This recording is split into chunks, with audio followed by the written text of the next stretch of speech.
Good evening, everybody. Thank you so much for coming. I'm Senator Harriet Chandler, and I represent the 1st Worcester District, which includes Worcester and a number of towns. And this is very straightforward and very simple. I'm going to tell you exactly why we're here. We're here because I got this letter from the Board of Selectmen in Berlin in the end of November. And I'm going to read it to you because it spells out exactly what we hope to accomplish tonight. Dear Senator Chandler, when Chapter 40B was enacted in 1969, the intent was to offer incentives for the creation of affordable housing. In recent years, time and time again, developers have used Chapter 40B as a tool to create high-density subdivisions on otherwise non-developable land without any meaningful increase in affordable housing. For this reason, the Berlin Board of Selectmen have voted to support the town of Norton's campaign to raise awareness of the need for statutory revision to Chapter 40B. The 42% to 58% defeat of Question 2 demonstrates that many communities across the Commonwealth that are struggling to maintain services to their residents, particularly in these fiscally challenging times, are becoming increasingly aware of the need for change.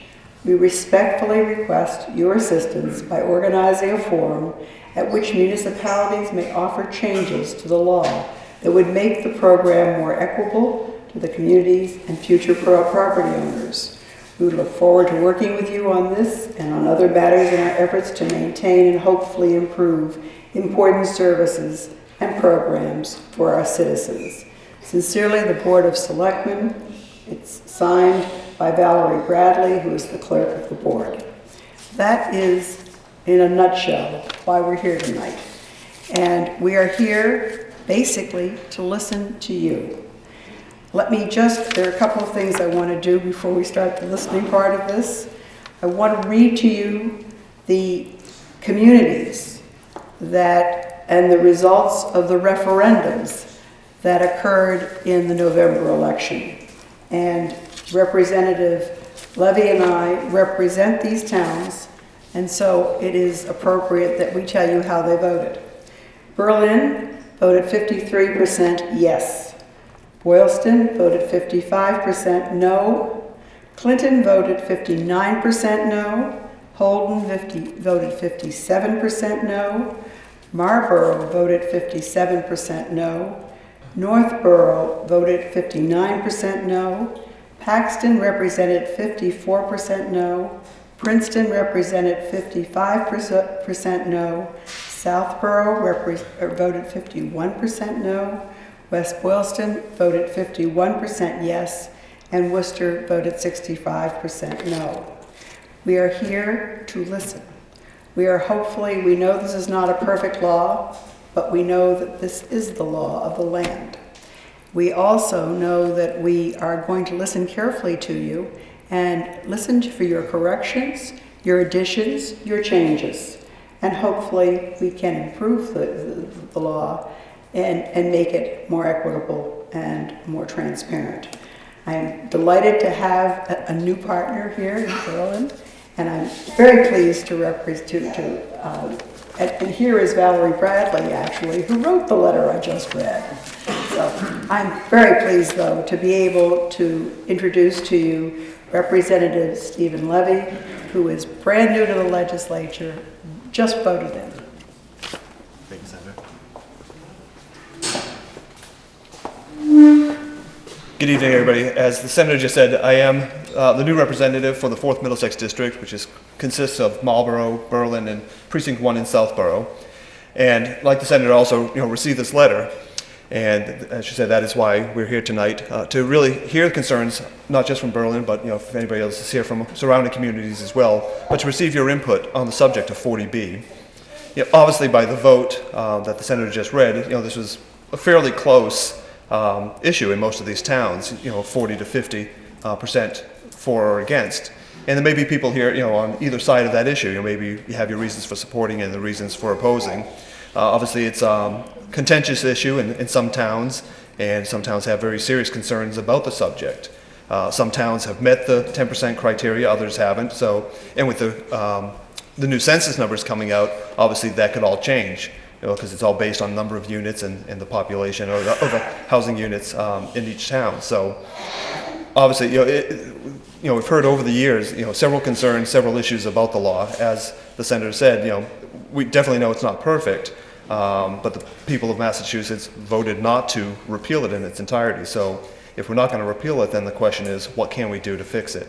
And again, that's why we're here to hear your concerns, your thoughts on that subject, so that we can go back to the legislature and make an attempt to fix it where we can. So I look forward to your comments tonight, and again, thank you all for coming out this evening. Thank you. Before we open the floor to your comments, I want to introduce three people to you who represent the Department of Housing and Community Development. DHCD literally administers the law. And so we have with us tonight Tony Hall, who's the Local Initiatives Officer for DHCD, Phil DiMartino, who implements 40B for communities doing planning, and Seamus Kelly, who's the Deputy Chief of Staff for Secretary Bielecki, the Secretary of Housing and Economic Development. I don't know which of you wants to start, but if you want to. This is going to be very brief. This is going to be the law as it is. Again, as Senator Chandler said, my name is Seamus Kelly, and I work for the Executive Office of Housing and Economic Development, which includes the Department of Housing and Community Development, which under Mass General Law, Chapter 40B, which was enacted, I believe, in 1969, is the administrating office. What that primarily means is DHCD works with communities on getting units certified that have been built under the law as part of the 10%. Part of the law says every community should be working towards 10% of their units being considered affordable. Once that's achieved, they are exempt for basically, until the next census comes out under Chapter 40B. We've got a number of different documents here that will provide you with information on the law, including every municipality, where they fall on the 10%, so you can look at that.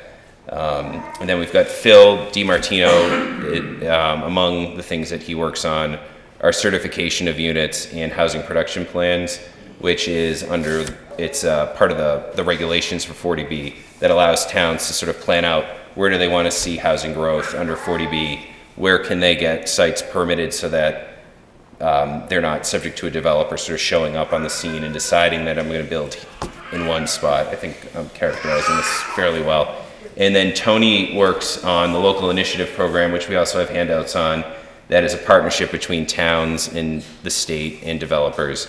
And it's what's known as generally considered a friendly 40B, so that everybody works together to avoid lawsuits. So I think that's sort of where we are in a nutshell is on the staff level. And we're always happy to hear how things could work better as far as the implementation of the law from the administration's perspective. So, I think that's fine. okay, thanks. Thank you. Then I would suggest that we begin. We want to hear from you. We want to hear your feelings about it. We want to hear how you would improve it. We want to hear your story. So this will amplify. This is just for the camera. So please speak, come up here, speak into the mic, and we want to hear your story. Who's going to be first here? Thank you. If you will give your name and your address. My name's Paul McKelk, 119 Carter Street in Berlin, and I am on the Berlin Board of Health.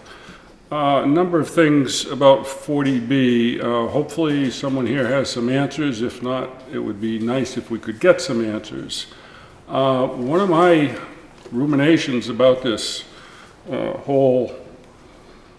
the question is there any statistics on how many 40B projects have been implemented in small towns versus cities? It seems to me that small towns take the hit. If you look at some place like Worcester, how do you determine how many low-income apartments are there? Are you including substandard apartments that are getting away with it? let's face it, in cities, inspectional services are not that precise. And in a town like Berlin of 3,000 less people, things are very transparent. So it's really easy to say, oh, you guys need a 40B. I mean, I'm looking for any kind of response or comment relative to that might help illuminate things. Is it okay to respond? Yeah, absolutely. Let me try to provide some clarification. I Why don't can't you come answer. up here so that everybody can hear, the TV hears as well. Thank you. Well, there are a number of developments and projects throughout the Commonwealth, and there are some numbers on the sheets that indicate the number of units that are counted in every community in the Commonwealth and how they reach 10%. I don't know if that clearly goes to your question. There are a number of developments that occur throughout the communities that may not count on the subsidized housing inventory, but still may serve a number of lower income population groups. And in Worcester or even in Boston, they may not even apply to count because they have so many units. Does that answer your question? Yes, but it begets another question. All right, go ahead. We're here. I just think that would be a statistic worth pursuing relative to how small towns are affected, particularly if you say 5,000 population or less. Being on the board here, our most recent 40B, engineers and architects showed up at one of our meetings as a courtesy because it goes far and above our heads. We're not in that loop. And my experience was that I experienced antagonism, and I asked the question because they have their own wastewater treatment that was going to discharge some 10 or 20,000 gallons a day 15 feet from a property line whose property it was being discharged on. They said they didn't know. So who's, the horse is out of the barn, who's watching it? We have no recourse as a small town, as a Board of Health or a Board of Selectmen, and our hands are tied. And part and parcel with that, when you get that sort of group moving in, a consolidated group that a developer really starts the creation of, I'm not blaming individuals, but you can also, in a small town, create a risk of a voting block.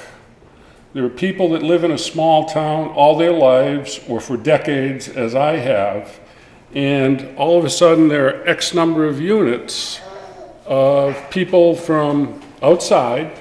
They're welcome, but they don't know the fabric of the community. And they may get an idea about, well, it should be done this way and it should be done that way. And a lot of people move into this town because they like it. And they're not looking for major changes. Modifications as the world evolves and as need and necessity evolves, certainly. But, that's a risk. You're risking the fabric of a society by allowing 40Bs of certainly a certain size. It might be more reasonable if a 40B was, instead of the 10%, it's like, or incorporate some percentage relative to the percentage of the population. I mean, it's not just about housing, it's about society. And I think that's a scary proposition, particularly as we move forward in this century. Because more people are looking to move out of the city. Some people want gardens, things like that. But maybe they want a lot of things like, somebody could say, well, we need town sewage and town water. You want to bankrupt Berlin? Go right ahead, because that's what it would do. Those kind of potential disasters are out there with the existing 40B, in my mind. And if I'm wrong, please somebody correct me. But it's a little bit too wide open. Thank you. Do you want to answer? Respond? We're not going to respond to everything. Right. But clearly, if you can respond, we would like you to.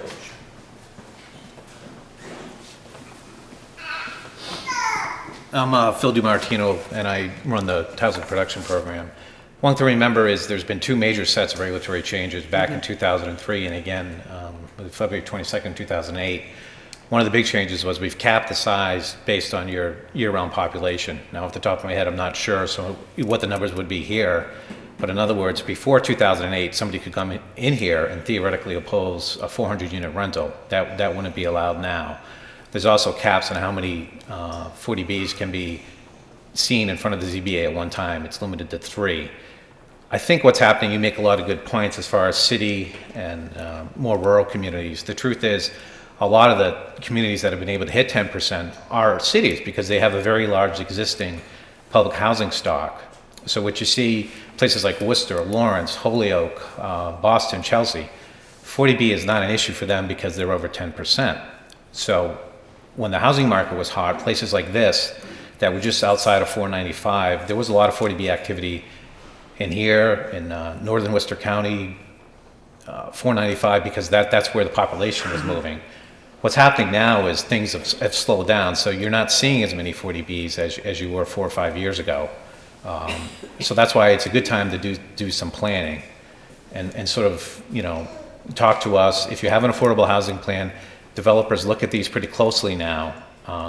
It may seem it's a contentious process, but if you're a developer, you want to come into a town, develop a project that they want, because if a developer ends up in court, these things can go on for years. So we have seen through Tony's program, I think, more, a friendly 40B process. It's never going to be a perfect process. It's the type of thing where, if you come from a rural community, it can be threatening. But one thing to remember too, 70% generally of the people who live in 40B housing have some connection to the town. They're born here, they work here. 70 up to 70%. Up to. Right. So but that's 10%. well, it's unlikely. The one thing with 40B is a lot of people say, well, there's no need for this housing. They tend to sell and they tend to rent.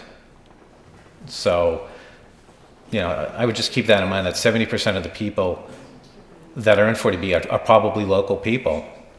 And 40B is not, even though I think it's stigmatized, it's not low-income housing per se. It's up to 80% of the area median income, which in this area, a family of 4 could probably make close to $64,000, $62,000. So they're generally people that work, could be people who work at the school. It's not, necessarily someone that doesn't have a connection. Let me add one thing, because we really shouldn't be monopolizing the microphone. The planning piece, I really want to reiterate what Phil has said. It has been critical, particularly during the past 3 years. When there is a hearing, the Zoning Board of Appeals can certainly hear what kind of activities, what planned activities, like zoning changes, overlay districts. If there are some small projects that we might work with the Board of Selectmen as well as the Zoning Board of Appeals, that is usually a very positive, it can be a positive experience for communities. And I've had a number of very rural towns that have worked with us. So let's stop and let's listen. Okay. Who's next? Go ahead. Curtis Cowell, Brandt Ave in Berlin. And I guess my question is to the state people and kind of carrying on with the previous gentleman. The state seems to oversee the approval process, assuring that, they meet the demands of 40B levels and all of that. But is there any oversight beyond that? Because, we had a project in town here which was brought in as 40B. He mentioned the wastewater facility that is very close to a wetland that the state said, let it go. That project is bankrupt. The bank pulled the funding. There are liens on all of the properties, including the 40B properties. So somehow they're passing on the properties, but not paying the contractors. in lieu of liens on all of the properties as well as with the developer, where is the state in overseeing that? That these projects, and I know that there's a project in Clinton, had the same thing. Not enough people to fill the 40Bs, bankrupt, liens, and where does that leave the 40B people? Now they have a home they can't do anything with, it's got liens on it. And I know from my personal experience, everybody's very sorry that, you know, that nobody got paid, but I know that the developer up there in Berlin was not really a developer, it was two groups. They really didn't fit the criteria for a developer in a 40B project. And so here it is, you know, it's a big mess, and where's the state? Where's the state to say, to protect, you know, I've been told there's bonds and lien bonds, and that's how they're passing this property on to the prospective owners. I know they've spoken to the people at the tax collector. They have a hard time finding who's paying the taxes. The bank, the developer, the owners. The owners are broke. And I don't think this is the only project in the state, because I can personally tell you that the one in Berlin is a complete mess with liens, and those liens are on all of the properties. And I know in Clinton it's the same thing. So I guess my question is does the state oversight end at forcing the towns to just sit down and shut up? Or do they keep an eye on the whole situation to protect the towns, the town people, the property values, and the properties of the people that are in these communities? And you're saying right through completion. I mean, it's not just planning, you're talking about going beyond. Well, I'm asking them, or do they just oversee the, making sure that the towns don't get a say and then walk away and let the developer deal with it? I know that there's criteria on how much they can make, and you're supposed to be overseeing all of that. But is it happening? And if so, who does it? Because I need the number, because I'm one of the contractors that's owed quite a bit of money up there. And I'm also a town resident. So it has not improved the quality of life for me, and I know that a lot of the people up there don't have a good quality of life because their properties are heavily liened because the project is unfunded. What are you shaking your head for, sir? Because I live there, I'll talk next. Do you want to talk next? Or Just as soon as it's reasonable. can you answer that? Do I should go back up? Yeah, I need to go back I up. think it's important.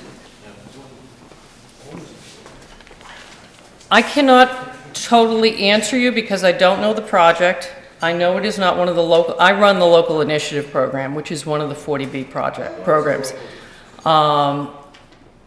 So I'm assuming that you have issues with payment as a contractor, issues of incomplete work, and then what happens through project accounting? Not complete work, the work is complete.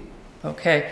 So they have the project, we don't have the money, but that's not it. Does the state overseeing the project from start to finish? At that level, it is the responsibility of the municipality to enforce the building code through the building inspector's office, to issue certificates of compliance, certificates of occupancy at that point in time, and then at the end of the project, there is a report completed by an independent accountant, an audit firm, that we review, and it is shared with each municipality. Now, these have been pretty strange times from an economist's perspective, and that I know of it, certainly in my own hometown, a couple of projects that have gone belly up, and that there have been liens filed against developers because they owe payment.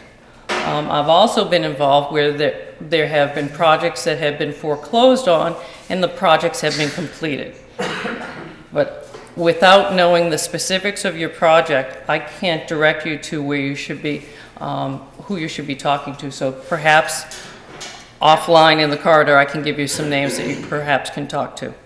I think also it's not, unfortunately, a problem regulated only to 40Bs. You'll see traditional subdivisions, private funding, a similar thing has happened, and it's really just the whole housing collapse. And municipalities will have bonds. I've seen situations where they won't accept roads as a public way, and then some people don't have trash collections. Cities refusing to plow.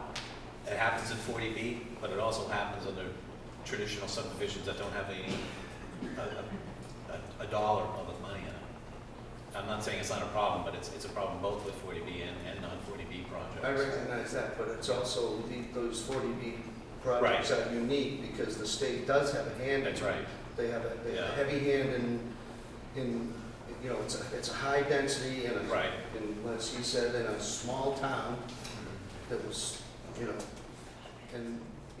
yes, these problems aren't unique to 40B. They're problems. But 40B is unique, and it is, the state does have a hand in it, so you would feel that the state has a hand in seeing that those 40B, those low-income housing units are a little more protected because those are the people you're trying to help ultimately. Right. Sure.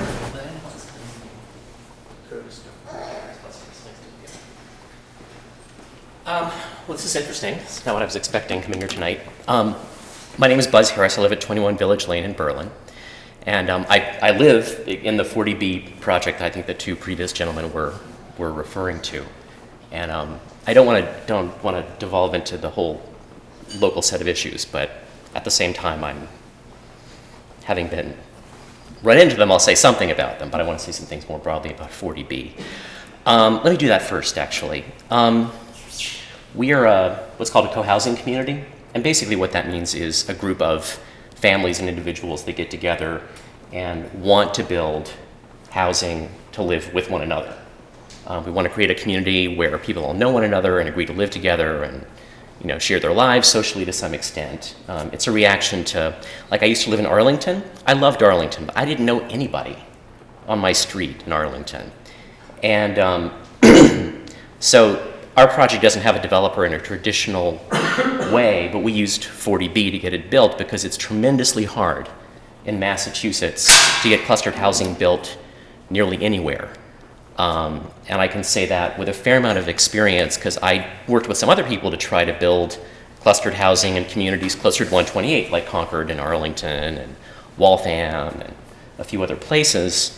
And we researched a database of zoning laws in the Commonwealth of Massachusetts that the Pioneer Institute puts out to try to find places that were friendly to building housing that has a smaller footprint on the land, that saves more open land, and allows for a more connected neighborhood if you want it to be. And there are about, I only looked from Worcester east. I can't speak to the western part of the state in the Berkshires, but there were only about 4 or 5 towns in the Commonwealth that in any part of the town had zoning laws that would allow that. I think Belmont had a district, Concord has some laws, and I've spoken to town planners in other states, one from Keene, New Hampshire in specific, who told me that, from the perspective of people who are looking at the future of trying to provide more housing in the eastern U.S. that's heavily built up, they're looking toward clustered housing, especially clustered housing near public transit. And in Massachusetts, compared to New Hampshire and some other states, it's tremendously hard to do that. Our laws are very hostile to it. And we decided to go into 40B for 2 reasons. One, we were pleased at the idea of being able to provide some housing that's more affordable. Because I've lived in Massachusetts since the 80s, and I remember what housing cost when I first moved here. And my partner and I are both employed middle-class professionals without kids, and it was a struggle for us to buy a home in eastern Massachusetts, or central Massachusetts for that matter. So low-income people don't have a big, political base working for them. I happen to think 10% affordable housing is pretty reasonable in Massachusetts. It's easy for towns, if they want to make it a public policy priority, to exempt themselves from 40B and not have developers be able to come in and even attempt a hostile 40B, much less a friendly one. So that's just my personal opinion of the law. If there are concrete issues, and the gentleman raised the issue of wastewater, if there are concrete issues that are really impacting people, then I'd be really sympathetic to changing the law around things like that.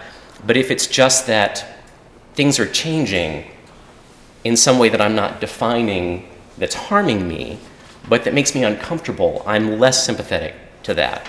I moved to Berlin because I want to live in Berlin. I know there are people who've lived in Berlin for a long time who know much more about the town's history than I do.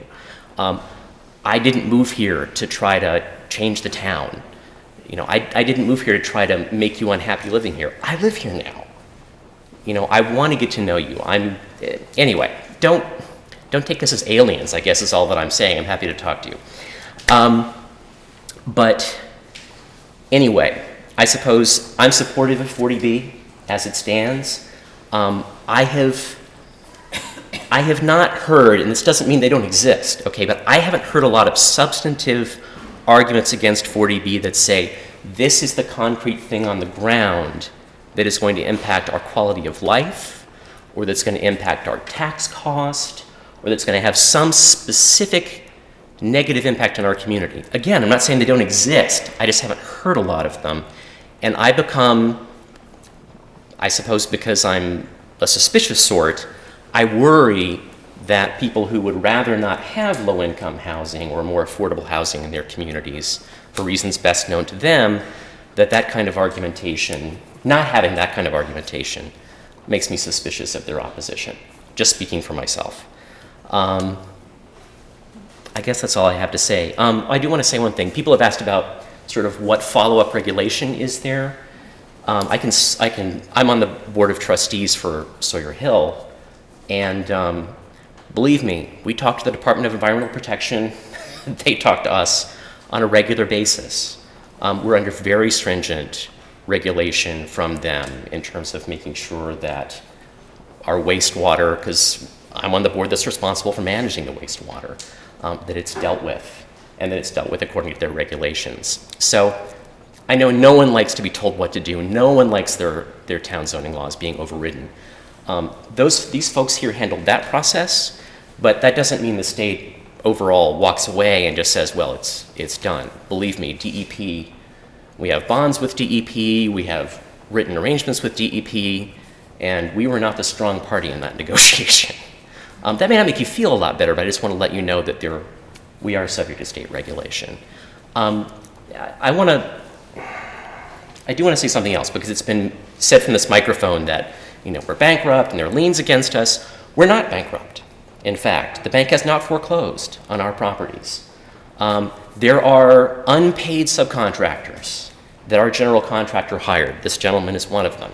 If I were him, I'd be cranky as all get out about it. And I wouldn't have income. I couldn't pay my mortgage, or whatever it is you have to pay. I understand that. We're competing against, in selling our units, both market rate and 40B, we're competing against a heck of a lot of foreclosed properties that are on the market right now.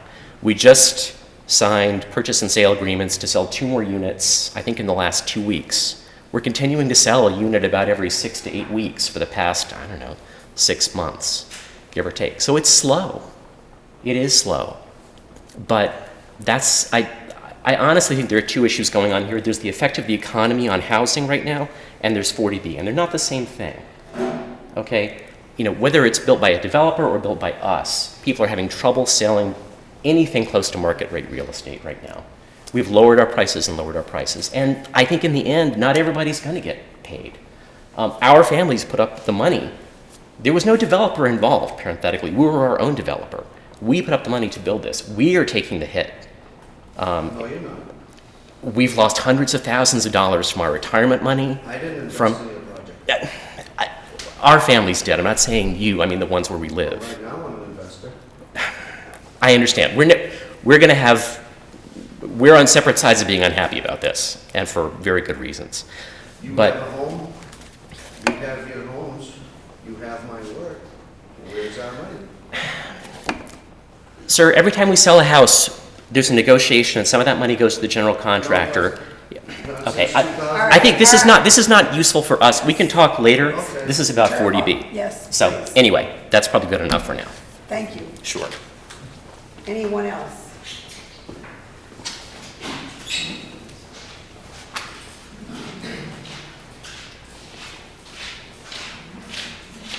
Squeak, squeak. I'm Tim Wheeler. I'm on the planning board in Berlin. And a couple thoughts. One is that in general, Berlin's been fairly proactive about trying to deal with the 40B goal of 10%. And as a result of that, we voted for an inclusionary zoning bylaw a number of years ago. And in talking with folks about their experiences with inclusionary zoning in other towns, for instance, Judy Barrett, who worked with us closely on, and you're familiar with Judy probably, on some recent work that we did. It was her experience in the towns that she's familiar with that 40B inclusionary zoning attempts haven't really been successful. Our experience here is that we haven't seen any projects that tripped our trigger for building affordable units as part of a subdivision application with our inclusionary zoning bylaw being in place. What it did was it forced developers to go under the trip line so that the only subdivisions that we've seen as a town in the last 8 years have been for projects less than 5 units. So we're seeing small little dead-end streets with 2 and 3 and 4 residential units, so they don't trip the 40B inclusionary zoning requirement. So it's worked against us essentially, because we end up with a lot of dead-end streets and we don't end up with any affordable units. So that's one issue, I guess.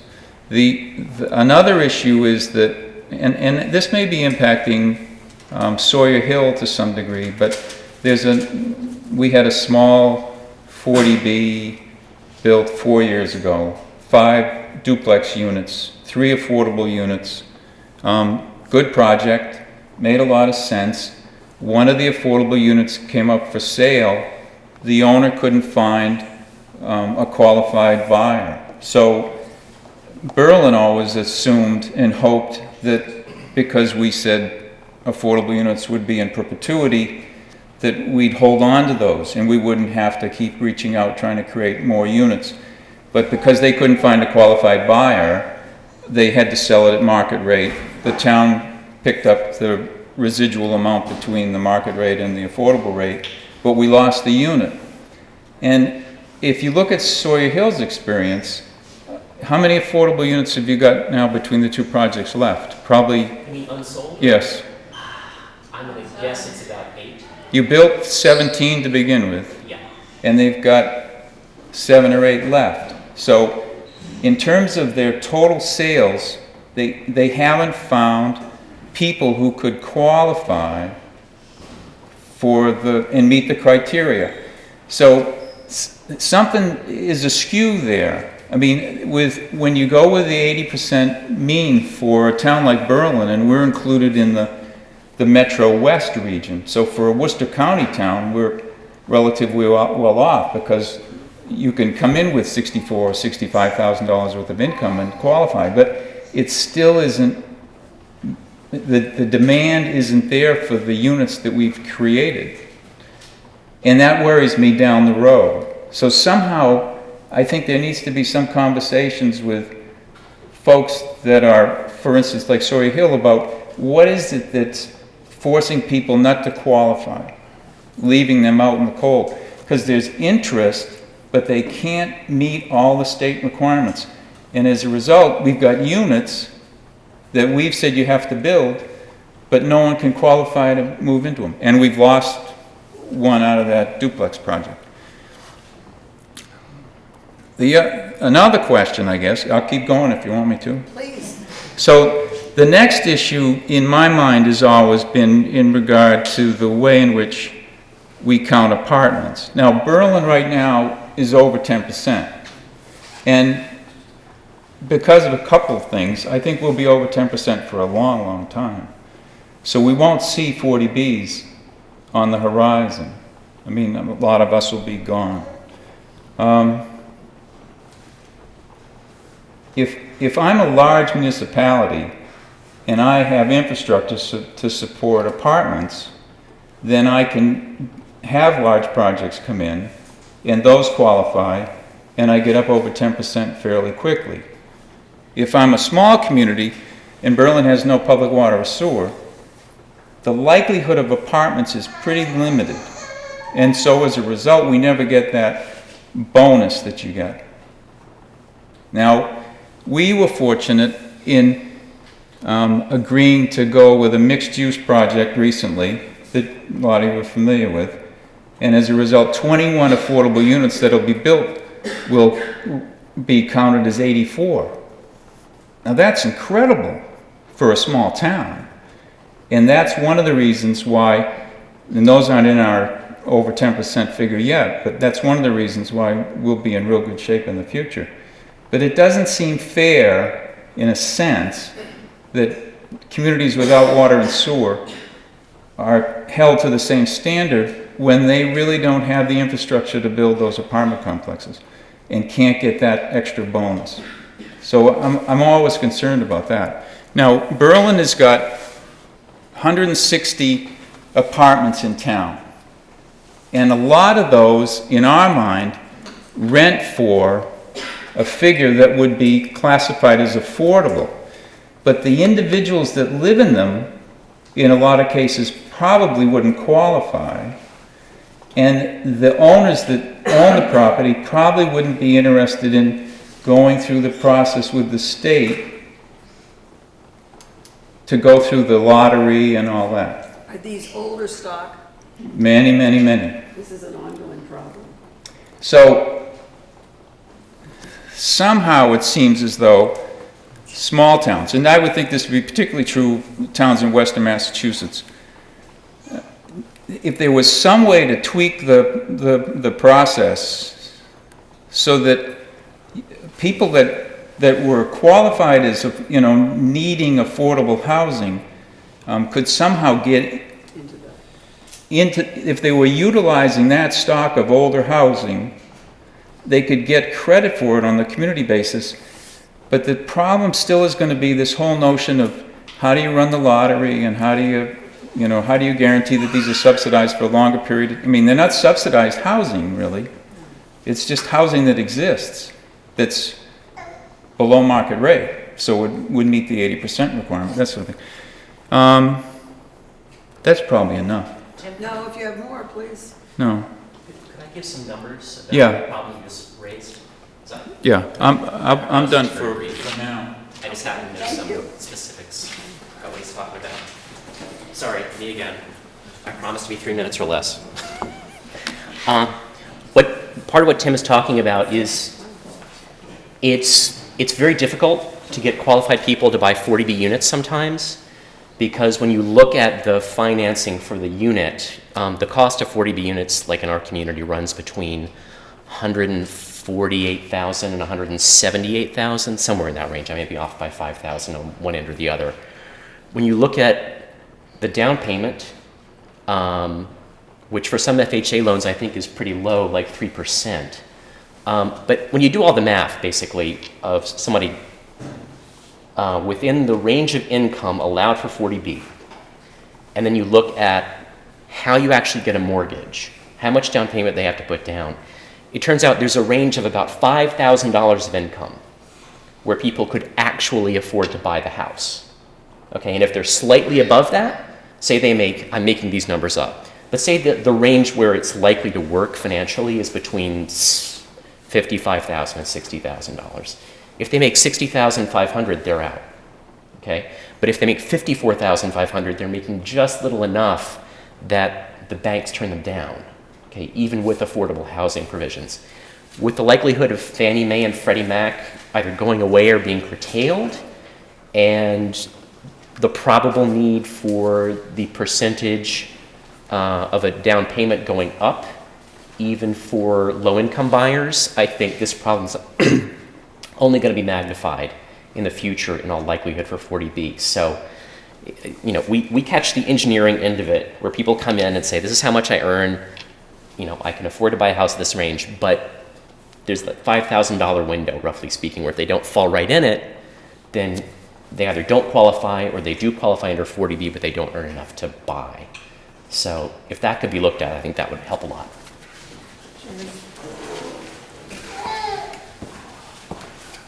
I just wanted to address one of the issues just because I hear it from time to time where I sit, and this relates to communities that have older homes that may be sort of considered affordable versus, new construction under 40B in the town or primarily in eastern Massachusetts.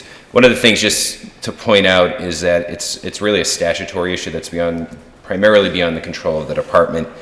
Within the statute, Chapter 40B statute, it generally says that there has to be a subsidy involved, and it also says new production of homes. But we do allow regulatory-wise to go around that if you do a rehab. So if you use like community development block grant funding to rehab a home, that might count. The key thing, though, as part of the statute that probably doesn't work, that would have to be looked at from a legislative perspective, is that the owner of the home would have to accept a deed restriction. So in other words, if you bought your house in 1970 and it's worth $120,000 today, we could count it, but you'd have to accept a deed restriction, which wouldn't make any sense to you because at some point in the next few years you may want to sell it and you'd be limited to either a profit or selling it to a profit limitation or selling it to another 40B buyer. So that's more of a legislative fix that would have to be looked at. And I know a lot of people have looked at that. I think there are some bills that have been filed this year that are before the Housing Committee that would do just that. Because it's statutory, we should not rule that out. Right.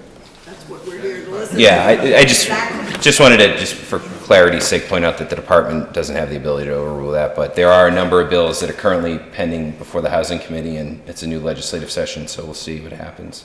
I was going to say the same thing. I know some of my colleagues, if they did file some bills, counting everything from mobile homes, Section 8 subsidized, all these things that make the unit affordable that should be then counted in the stock for the community. So those are some ideas that have been put forward. And obviously, if anyone here has suggestions for other types of units that we might want to consider, again, the whole idea of statutory is that it can be changed through the legislature. But not prisons, and prison cells, and probably not dormitory groups. That we've put those have been brought forth in the past. Anybody else? Yes.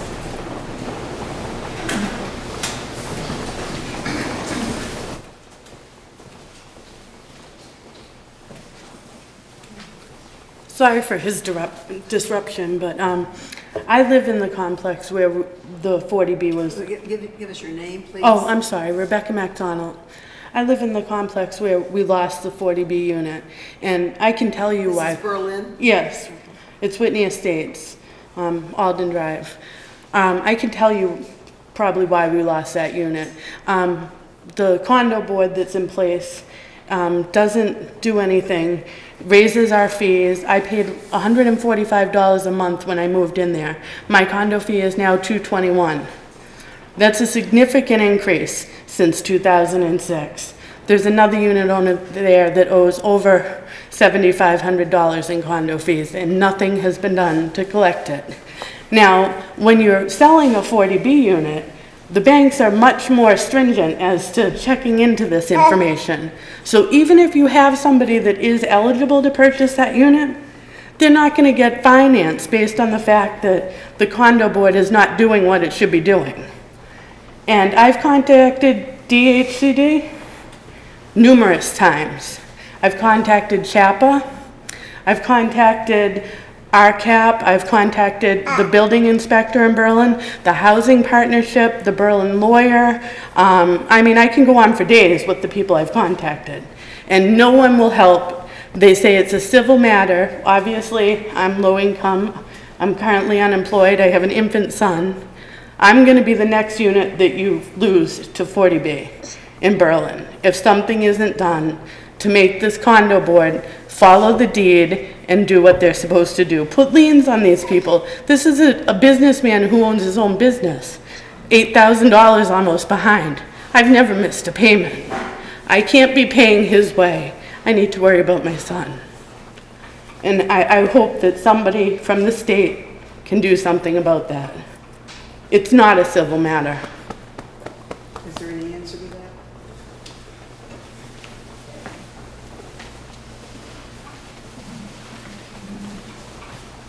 Thank you for that insight.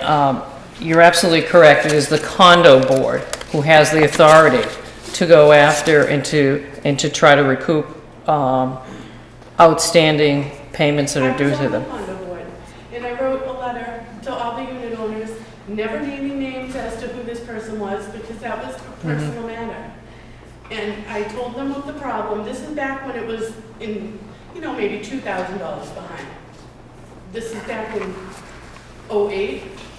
We're in 2011 now, and nothing's been done, other than the fact that they threw me off of the board because I wanted to follow the deed and the bylaws. They don't follow any of the rules, and nobody will help enforce them. Is that regulatory or is that legislative? Those would be part of the condominium requirements, which would probably go well beyond 40B. They would be part of the overall regulatory laws associated with that. So for example, there's an item in the very simple, basic item in the document stating that they need to do snow removal from all common areas, which is any area outside of your home. Walkways, driveways, road. They plow the driveways, they plow the road, they don't do the walkways. I've contacted the building inspector who handles the comprehensive permit in Berlin, and he will do nothing to enforce the fact that it's clearly stated that they do these things. Trash collection, another thing. You have to pay extra for that. It should be included in my condo fees. I can't afford to hire a lawyer to fix these things. Is that something the DHCD might be able to help them with? I think we can try to direct you to, you've been pursuing a number of ways to do this, to follow up, and let's see if we can identify a couple of other ways. And I have a meeting with a couple of other statewide organizations, and I'd like to bring this particular issue up. I'd love to have some contact information of people that can actually help, because I have called for 3 years now, non-stop, to try and get help. I can't be on the street with an infant son. I pay all my bills on time, and I can't pay other people's bills. Okay. Well, I mean, if there's something on the books, I mean, Tony can definitely look into that and try to help you, but I've heard that comment similar to yours quite a bit, and I think looking at condo regulations and laws that affect those is definitely something that the legislature needs to do. I spoke with Senator Eldridge, who's actually my senator over in Marlboro, and basically abuts this district here. And I know as the new chairman for the housing committee that's something that's going to be on high on his list to try to address things like that. So it's not going to help you in the near term, but Right, it's in the condo law. I know that if I had the money to hire a lawyer, they would walk in and take care of the problem. I don't have that money. And this is I'm in a 40B unit in a 40B complex that should be somehow, according to the paperwork, it has a monitoring agent of the DHCD, who I've contacted numerous times, and they've done nothing. They pass it off and say, oh, CHAPA handles that. And then I call CHAPA and they say, oh, no, you need to call DHCD. Rebecca, Typical I think state we heard you government. loud and clear. Yeah, I think we'll get your contact info and you can follow up, Okay. certainly, yes. Thank you. Thank you. Did you want to know? Oh, absolutely. Yeah. Are you leaving now? I hope not. No. If he starts freaking out, I might. The woman behind you. The blonde woman behind you. Oh, I'm not set. All right. Somebody over, yes, sir. Why don't you come up?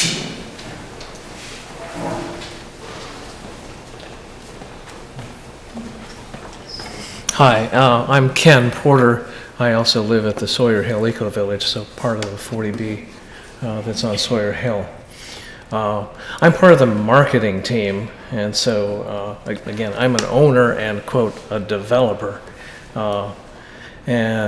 No, we're not a bunch of people with deep pockets. We simply wanted to come and live in Berlin. But with regard to 40B, one of the things I think that would make a huge difference in its success would be to extend the range of the qualification. You've already heard, Tim talk about that, and so did Buzz. But we've literally lost 2 sales of 40B homes because in one case, a couple was all set to go, and she got a raise at work. What's not to like about that? And that $500 a year, 5,000 was probably, it was a small amount, raise, made them not qualified, and they had to break their P&S with us and couldn't buy the house because suddenly they were making too much money, which for them was marginally a small amount. So we've also had many people come and look at the houses and they wanted to buy, but when they did the math, they would make $500, $5,000, $1,000 too much in a year. And yet these are people who could definitely have benefited from the 40B. We're not talking low-income people. We're talking people who could meet a mortgage. But 40B people, if I can, yeah. if you'll excuse me, 40B people, when you talk about low income, they're not low income. They're not low income. They're Yeah. teachers. Yeah. They're firefighters. They're policemen. They're people who work. In most cases, both parties work if it's a couple. So these are people who would, in any case, be people who live in your town, would like to live in the town in which they work and can't afford it. Yeah, my next door neighbor is one of the 40Bs. He works full time, he's a social worker, so he does good stuff, but he doesn't make a lot of money. His wife works part time, and they have a 3-year-old at home, and they were lucky enough to fit in that little narrow range. But we've had lots of other people actually who were interested and could have benefited, but just a bigger range would make it easier for us to sell these homes. And the difference between the price of a 40B home and the home that I own was made up by me and by Buzz and so on and so forth. We're the ones who paid for that, and I'm happy to say that we did that. I'm glad to have done that, but I'd certainly like to see it possible for people to actually buy the homes. So that's what I'd like to share and kind of hammer home. Thank you. Anyone else? Just a point of information question. The financial range for 40B, is that a fixed range? Is it adjusted annually? Or, because what he's talking about, cost of living, those things go up. And if that's a fixed range, I see a conflict. Tony? It's done on an annual basis, and we follow the U.S. Department of Housing and Urban Development. Yes, please come up. My name is Trish Settles. I'm a planner with the Central Mass Regional Planning Commission. I have a little bit of a cold, so I'm just getting over it, a little bit hoarse. I wanted to actually share with you guys a project report that we did working with the towns of West Boylston, and Sterling. We brought together a number of the stakeholders from each of those towns. And neither of those towns, they're all similar in some way when they're around the reservoir, but none of them have planning staff, and that's one of the challenges we've found repeatedly in at least Central Mass and parts of Western Mass. Our towns without the planning staff are threatened immediately by just the thought of a 40B coming into town. Suddenly there's, the towns with mostly volunteer boards don't have the resources to sit down and tear apart the proposals and look at the plans the way that a larger town like a Boston or Worcester or Shrewsbury might. So I think that's something that needs to be addressed, some sort of way to provide that kind of assistance to more of the towns that have limited resources, professional staff. Maybe it's some sort of, one of the things we heard over and over again was particularly around kind of the project financials, wanting to see that more upfront. I know that right now they don't get to look at them until the end of the project. There's a lot of skepticism.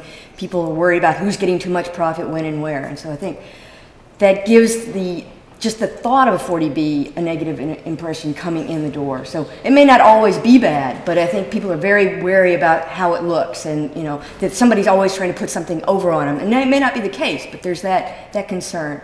And I think being able to provide some more professional staff or professional support to the smaller towns would be a very useful thing. Isn't there technical assistance? Isn't there money available for technical assistance? There is in a limited way. This is something we've pushed for years. One of the things we promote in that report is trying to get towns to share that technical assistance. You know, again, on an ongoing basis, not just for the individual plans, you know, for any individual project, but there's monitoring. You know, you hear monitoring the SHI takes an ongoing effort. You know, so you don't lose the units that you have. But there's a lot of housing planning that needs to go on in all of our communities, and that's just one of them. Do you have other things to say? That's the primary one. I'll leave it You at can that. say other things as well. I'd like to hear the answer. There are resources available through the Massachusetts Housing Partnership, and it was a direct result probably of some recommendations that came out of the legislature for some 40B technical assistance fees to be paid by developers into a fund. And that's made, I know that they have, there is a quick and dirty application, you're looking, so that is, but it is project specific. And you're talking, I think, ongoing capacity building and just staffing assistance. Oh, Just being able to. and we'll leave that up there, that's the, thank you, Phil. Just being able for some of the smaller towns to come up, develop the housing production plan is a fairly onerous task. I mean, doing all the demographics, the analysis, looking at the needs assessment, you know, if that can be done on maybe more of a regional basis than a town-wide basis, I mean, we're all eagerly awaiting the new census data. Maybe that's something that can be done on a broader scale. You know, they can hire one consultant, you know, for multiple towns. Something like that. And just as an FYI, if your community housing, community preservation act, oh, sorry. CPA is a great tool, but it's something that's been a little bit harder to pass lately. Right. If your community does have the Community Preservation Act, you have to spend a certain allotment towards housing, and developing an affordable housing plan is an allowable activity under the Community Preservation Act, and a lot of communities are using CPA funds. But yeah, I think planning is a huge issue, particularly with smaller communities. I work closely with Trish, but these regional RPAs, she works for the Central Mass RPA out of Worcester, they only have so much money they can give to each town. So, and developing these plans to do a good job can be expensive. So, it's something to think about. If you do have the CPA, you can absolutely use that money for planning. Anyone else? Yes, please come up. Can you? Come up. I was just going to ask a question. No, come up so other people can hear you. Hi, I'm Linda Isgrove from West Boylston, one of the small towns that we just did the Tri-County regionalization plan. We are a small community. We have a population that probably without Worcester County Correctional Facility ranks under 5,000. And we have made strides in the last 3 or 4 years. I'm on the zoning board, and we've reached up to 7 now from being at 3. 7%. And it's been a lot of reviewing on comprehensive permit plans, but I think one of the most successful tools that we have as an advantage to our small town, which demographically we have half of our town is within water or watershed area. So we have very limited land to build out with. And to do what we have accomplished has been momentous. Boylston and Sterling and surrounding communities that are small like us, we were talking about small towns, they're down around 3%. So, and under that, I understand what Berlin is feeling. We have at moments felt that crunch in numbers. What I did want to ask earlier was, we were talking about the vouchers, and was there pending legislation that would help vouchers and that will allow you to count it in your SHI? Yeah. I think, you know, I would like to see that, because I think that can be taxing on a community. And the rationale behind it is probably they can be transit, and it's the resident that isn't affixed to the town. It follows the resident. But we typically have homes or apartments that we know are using the Section 8s, and they've been long-term. And is there any way to, there's no pending legislation now to consider a way to count that, put a deed rider on? Well, when you say, go ahead. Well, I was gonna say, a bill has been filed, but, I mean, for now, it's just a bill, so obviously it has to go through the entire process and discussion and debate, and to figure out, obviously, the mechanics of making it work, how would we change the law to implement that, but the idea has been put forth for consideration in this session. And the voucher systems are going to be in place for years to come, because I think there was some talk not long ago about them not, They cut back. they cut back a lot. Is there any consideration to giving, instead of deed riders in perpetuity, 30 years and under 30 years? I think people are afraid to tie their property up with that type of a deed restriction, but yet, if we could, because I noticed the gentleman said that he had a lot of houses or apartments that were being rented under the minimum rents, and they would qualify, but they don't have a deed rider on them. And, okay, right. If you have other questions. No, that's fine. I just wanted to know if the vouchers could be considered, and if there was a pending consideration for, instead of jumping into a 30-year deed rider, to give consideration to maybe a less. There's a lot of property owners with private property that might be a little bit afraid to tie it up for that amount of time, but the communities are qualifying.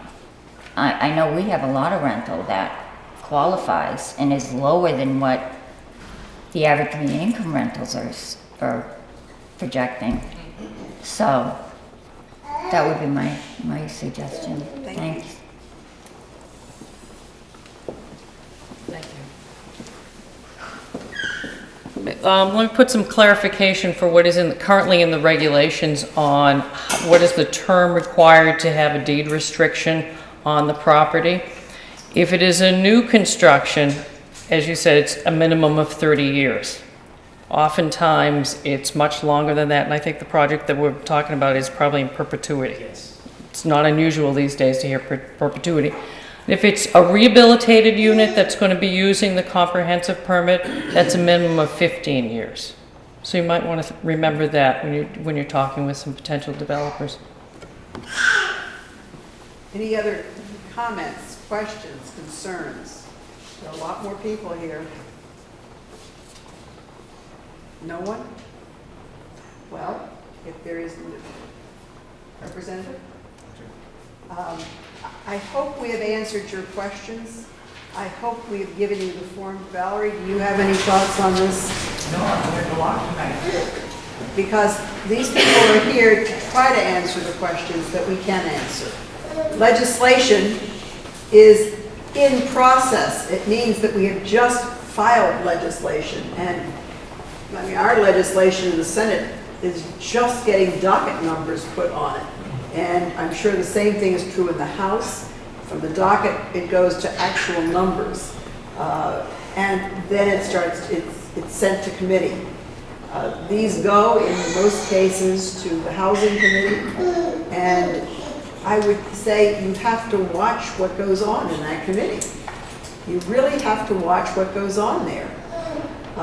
Obviously, this is a subject that concerns Berlin. I think most of the people in the audience tonight are from Berlin, which suggests that the Board of Selectmen were absolutely right. This is a concern to you. How can we be of more help to you in trying to provide you with the information that you need to make wise decisions? I think the question that was submitted here by Trish is a very important one. We're concerned about the fact that you need technical assistance, and small towns just don't have full-time planners. they don't even have part-time planners in most cases, and it's overwhelming to deal with these 40Bs. It's just overwhelming. And a few years ago, I chaired housing a few years ago, I thought we put in place a system, and actually, Shin was with me at that time. I thought we put into place a system whereby you could get from DHCD some technical assistance to help you develop a master plan, first of all, and then help you to look at this list that you have of 40B legislation. I haven't seen too many 40Bs coming about. Now, maybe I'm wrong. Are you seeing an influx of 40B here? There's a few here? Well, we have four in process now? Four, but one has been terminated by a developer because he's building the affordable apartments, and as a result, you know, it was a net gain for the town, so it was a positive. So, but we're out of the woods now. I mean, if there's this... You have your 10% is what you're saying. And we've got two projects. We've got a HUD project as well that'll bring in some other numbers, and we'll bump up. If we don't have 40Bs to contend with, our population growth will drop dramatically, and the next census in 2020 won't indicate that we need to build a substantial amount of additional 40Bs. So if we didn't have the projects that we'd approved in the last 5 years, with the new census figures, we'd be in deep water, but we're not going to be, because we've made these other adjustments with some of these mixed-use projects. So we're in good shape. I'm glad to hear that. But we're rare for small towns, and it's because of the unique nature of the projects we've approved. So speaking from a small town point of view, I think a lot of the suggestions that came up tonight about that window of opportunity, you know, trying to tweak apartments, trying to deal with the requirements for 15 years, you know, any types of adjustments are going to help small towns, I think. No, we definitely got some good suggestions tonight. You know, obviously, I have some homework to go back and do because I want to better understand the financial side of things, to understand the qualification, and obviously still being able to qualify for the financing through the banks. Again, trying to expand that window for people who can qualify. I think, you know, that sounds like one of the primary concerns that may actually alleviate a lot of the problems that the clients here are having. So it's something that I will commit to go back and work on. You know, as I said, there are some other bills that are being filed that can also help in terms of the numbers of qualifying units to meet the threshold. Obviously, right now, Berlin's at 11.2% currently. So, you know, while you are above the threshold, obviously, that puts the town in this driver's seat, because, you know, to the extent that you can work to move forward to make sure that you maintain your qualifying units, you know, anytime you can do a friendly 40B, it gives the town more leeway to work and negotiate with the developer. You know, if they want to come in and develop parcel, and you can have more say in the project. So, you know, to the extent the town can be proactive in moving those type of projects forward, it gives you the advantage. So, you know, I encourage you to work in those areas. But from the legislative side, you know, we do have some takeaways that we can go look at and see how we can help. Is there any state requirement for bonding on 40B project? Could you repeat the question, please? Does the state have a requirement that any company building, developing a 40B post a bond? I'm going to answer this from two different perspectives. I can do it from what each subsidy agency who receives 40B requires, and then I think there's also, you were speaking of the DEP requirements earlier. There are certain, and I'm clueless about those requirements, but there are bonds that have to be filed for that. We require of all developers since 2008 posting it's a letter of credit or financial surety to ensure that we receive cost certification at the end of the project. I guess my thought process is that 40B, and as Tim says, we're currently out of the woods, but the most recent one, as soon as I heard the name of the company that was going to build it, I said, oh boy. I've been in and around the construction industry for over 20 years, and a lot of it was in Boston, and the company they used was known for commercial development. And here they go into residential, which is a different can of worms altogether. And the state okays it, you know, I mean, this is state driven, basically I'm okay with that, but I think the state would play a little larger role in, somebody was talking about post-development monitoring, but maybe some proactive stuff up front would suffice that, because the fellow that was here earlier that told money, if there was a sufficient bond, he might not have been here tonight. I think that's a very good point, and I think your experience here in Berlin is obviously suggesting that it doesn't stop when the project begins. It just keeps going, and I think that that's clear. Right, and just as we hold developers accountable in subdivisions, but, you know, by bonding through the planning board, if there's not a requirement, then maybe it does make sense to put some kind of collateral, some kind of regulation and control around this type of project too. It would just be easier for the state than a small town with part-time boards. Absolutely. And I've always felt that Berlin was one of the most, in my district at least, which goes from Paxton all the way to here, and to Northborough. I have always felt that you're in the most jeopardy because you're right over the 495 line. And people see you, people who work in Boston, for example, see this as an opportunity to buy in a location that gives them the advantages of the country, but also is close enough so that they can get to their jobs without too much of a problem. So I think you're seeing tonight that this is not a partisan issue. This is not a Republican issue. This is not a Democratic issue. This is an issue that affects us all. And we represent different parties, but clearly I hope that we can work together in finding a solution for you, because this law, which is now going to be here for at least another 2 years, it has built over 70,000 units since 1969. And without this law, quite frankly, I don't know what we would have built. But it has problems attached to it. And I think it behooves us at this point to try to deal with those problems and to try to make the corrections. Not get rid of it, but correct it. And you have been extremely helpful tonight in helping us to do that. If you want to talk to us offline, we're going to be here for a while. Let us go. But I thank you all for coming out. It's not easy to come out on a February night in the cold.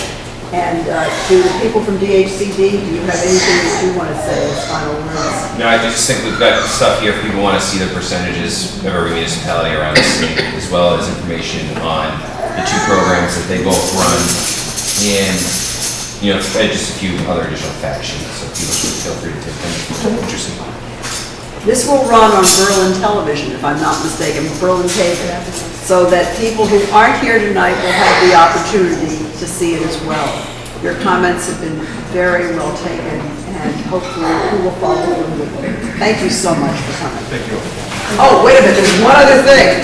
The Berlin assessors sent me a letter, and they are talking about affordable unit mortgage rates have two issues. They're concerned about the fact the market value has not been lowered enough by the state to make the units attractive. That's kind of what you're talking about here. You're talking about communities with a lack of infrastructure should have either a lesser percentage requirement or a percentage of population. You kind of talked about that as well. The town should also receive immediate credit toward making progress with evidence of town meeting approvals or special permits of approved projects. Currently, the state only recognizes building permits. They knew at some point the state would start approving flips from affordable to market. We talked about that tonight. So that I think they also talked about the incentive credit, subject to appropriation, the school children $125 credit. Why have this in the law when you can no longer pay it or pay it to all communities? Towns don't justify their approval of these projects for the dangle of a carrot. Take it out. Taxpayer money is better used in other places. And the final issue is there should be a rental credit for all the units the town has that are at a rent commensurate with the affordable rents. That is exactly what we're talking about here. So your town assessor, Diane Peterson, is right on the button here in terms of knowing what the projects were, what the concerns were, and you have articulated them. We will be here if you want to talk to us. DHCD will be here for a little while longer. Please do, and thank you again for